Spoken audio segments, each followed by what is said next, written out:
మాకు ఇంట్లో చాలా ఇబ్బందులు స్వామి. ఎవడేసుకోమన్నాడు మాల? వేసుకుంటే మండల కాలం ఉండు, లేకపోతే వేసుకోకు. ఎందుకు ఆ డ్రామా? ఆ అయ్యప్ప మాల ఎక్కాలంటే పర్ఫెక్ట్ గా మండల కాలం ఉండే తీరాలి.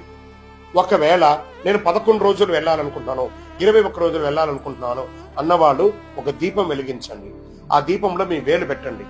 మీ వేలు కాలకపోతే మీరు గొప్ప వాళ్ళు వెళ్ళండి. కాలిందంటే ఆలోచించుకోండి. కాలితే మండల కాలం ఉండాలంటే కాలుతుంది, మనుషులకైతే కాలుతుంది. మీరు అతీతులు అనుకున్నారనుకోండి, 11 రోజులు 21 రోజులు. నిన్న ఒక నాకు ఫోన్ చేశాడు, స్వామి నేను రేపు ఉదయం మాల వేసుకుంటున్నాను, సాయంత్రం 4 గంటలకు నాకు ట్రైను, మధ్యాహ్నం 11 గంటలకు ఇరుముడి అన్నాడు. ఇంకోసారి జీవితంలో నాకు ఫోన్ చేయకని చెప్పాను. ఏంటండి దౌర్భాగ్యం? మండలకాల దీక్ష ఉంటే ఉండండి, లేకపోతే సివిల్లో వెళ్ళి దర్శనం చేసుకోండి. కానీ అయ్యప్పను అవమానించకండి, మీరు ఇబ్బంది పడకండి. శరణం.